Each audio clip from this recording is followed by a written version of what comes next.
Hello everybody. Wow, it took some doing to get this thing going today. Wow, technical difficulties everywhere. So we're going to talk today about work. And ministers of the gospel can still work outside of the gospel if they need to make a little money on the side. A lot of people work part-time, a lot of people work full-time, minister part-time, minister full-time. It just takes extra effort on our part, folks. So let's start through here. Let's start with a scripture, Acts 18:1-4. After these things, Paul left Athens and went to Corinth. There he found a certain Jew named Aquila, a man of Pontus by kinship. He had recently come from Italy with his wife Priscilla, because Caesar Claudius I had commanded all the Jews to leave Rome. And Paul came to them. Paul lived and worked with them, because he was of the same trade. They were tallit makers, that's my belief.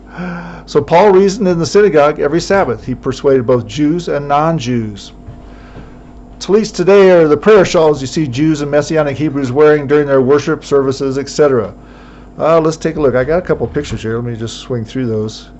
You see there's a Jewish man reading his Bible, praying. All right, and then I got another couple other ones too. Let's see what else I got there. Who else I got? There's showing Yeshua or Jesus with a tallit. You see the seats tied on the corners. That's the custom. People still do that today. Had another one. Here's like a Messianic, made a full length tallit, and he's got his seats tied here on the bottom.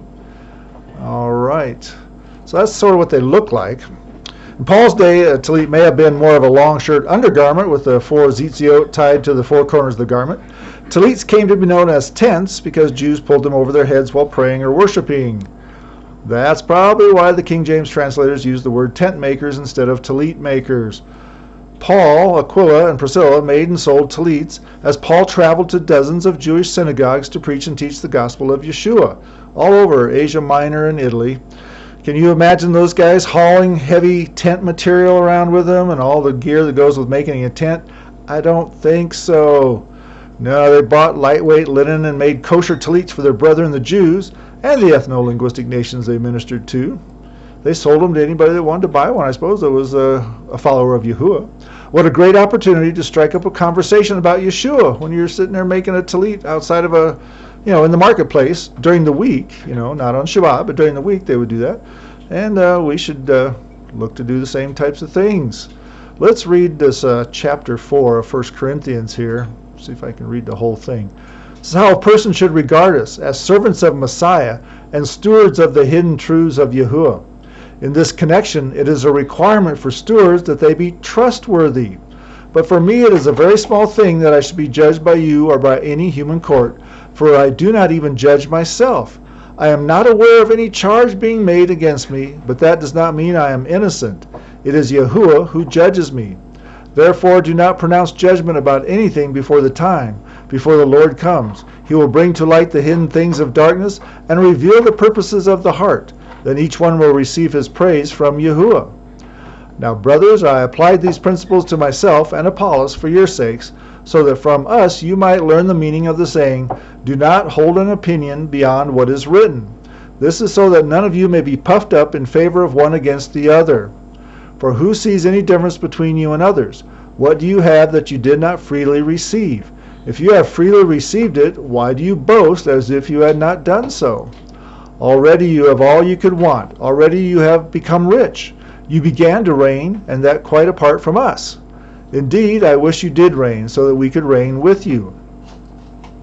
For I think Yahuwah has put us apostles on display as the last in line in a procession, and like men sentenced to death. We have become a spectacle to the world, to angels, and to humans.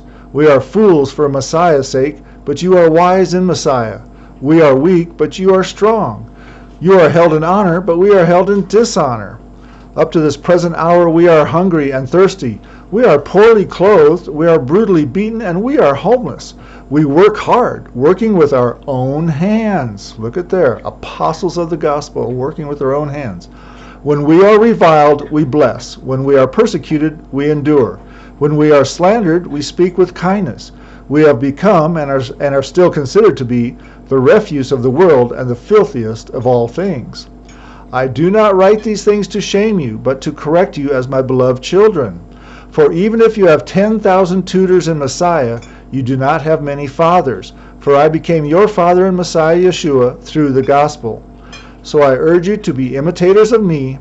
That is why I sent you Timothy, my beloved and faithful child in the Lord.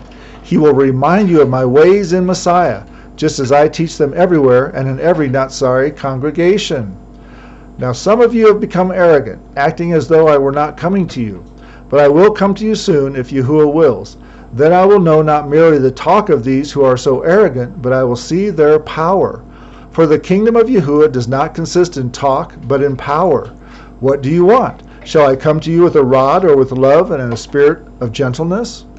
Well, of course, that's the way you would want Paul to show up. You don't want to have Paul the Apostle whipping on you. Also, I think we're going to go over to 1 Corinthians 9 and read that. Am I not free? This is Paul talking. Am I not an apostle? Have I not seen Yeshua, Messiah, our Lord? Are you not my workmanship in the Lord? If I am not an apostle to others, at least I am to you, for you are the proof of my apostleship in the Lord. This is my defense to those who examine me. Do we not have the right to eat and drink? Do we not have the right to take along with us a wife who is a believer, as do the rest of the apostles and the brothers of the Lord and Cephas? Or is it only Barnabas and I who must work? Who serves as a soldier at his own expense? Who plants a vineyard and does not eat its fruit? Or who tends a flock and does not drink milk from it? Do I say these things based on human authority? Does not the Torah also say this? For it is written in the Torah of Moshe, do not put a muzzle on an ox when it is treading out the grain. Is it really the oxen that Yahuwah cares about? Is he not speaking about us? It was written for us, because the one who plows should plow in hope, and the one who threshes should thresh in the expectation of sharing in the harvest. Absolutely. If we sowed spiritual things among you, is it too much for us to reap material things from you? If others exercise this right from you, do we not have even more? Nevertheless, we did not claim this right. Instead, we endured everything rather than be a hindrance to the gospel of Messiah. That's the way we want to operate. We don't want to be a hindrance to the gospel. Do you not know that those who serve in the temple get their food from the temple? Do you not know that those who serve at the altar share in what is offered on the altar? In the same way, the Lord commanded that those who proclaim the gospel should get their living from the gospel. Of course, your ministry has to have enough offerings coming in so you can take a little bit of it for some food and clothing and shelter and transportation. But I have not claimed any of these rights, and I do not write this so something might be done for me. I would rather die than anyone deprive me of this boast. For if I preach the gospel, I have no reason for boasting, because I must do this. And woe be to me if I do not preach the gospel. For if I do this willingly, I have a reward. But if not willingly, I still have a responsibility that was entrusted to me. What then is my reward? That when I preach, I may offer the gospel of Messiah without charge. That's without charge to the people you're serving. And so not take full use of my right in the gospel.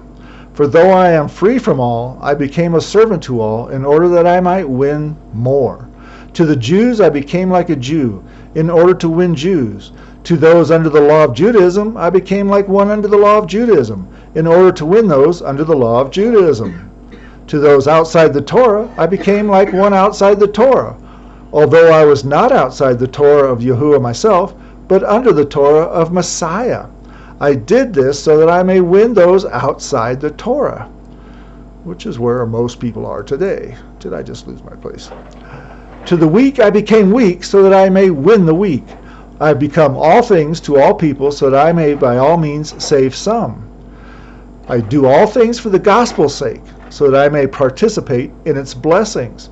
Do you not know that in a race all the runners run the race, but that only one receives the prize? So run to win the prize. An athlete exercises self-control in all his training. They do it to receive a wreath that is perishable, but we run so that we might receive an imperishable wreath. Therefore I do not run without purpose or box by beating the air, but I subdue my body and make it a slave, so that after I have preached to others, I myself may not be disqualified. So until your ministry grows to the point where offerings from those you minister to are enough for you to live off the gospel, you need to go to work. Find a job, start a business, build things, make things, grow things, sell things, market things, do whatever is necessary until your ministry is large enough to support you. Then there's no problem with you drawing salary from ministry. Millions of people around the world do that. Let's see, Yeshua was a carpenter or a stonemason. Peter and the brothers were fishermen. Luke was a doctor. Paul was a tallit maker. Put your hands to work and make money until your ministry brings in enough offerings to pay you a salary out of the ministry. Daniel paid forward his great wealth to launch the Messiah's ministry. Several wealthy and poor women supported Yeshua's ministry. Paul waived his right to live off the gospel so he could offer the gospel freely to all people. We aspire to live like the apostles and Yeshua. By faith and works, we build up the kingdom of Yahuwah on this planet. And you also might want to go read James chapter 2, which is Yaakov chapter 2. That has some good things, that faith and works go together. We have to have works to prove our faith. Faith without works is dead. That's what James chapter 2 will tell you. Yeshua don't want us being beggars all our life. Did you hear Marner say that? Yeshua does not want us to be beggars all of our lives. There's no shame in being a beggar if you're poor, starving, dying, whatever. There's nothing wrong with begging. But as the Lord reveals himself to you and he grows you up in Yeshua, in the word of Yahuwah, you learn to walk and work and strive in the flesh and in the spirit. Preach the gospel, teach the gospel, build churches, build groups, build people up, and work and make some money so you can eat and live. And you don't have to be homeless. Paul admitted he was homeless. But they did that on purpose. See, they chose to live like that. All right, you all have a wonderful day, and we'll talk to you again soon if I can figure out how to shut this off. All right, love y'all. Shalom.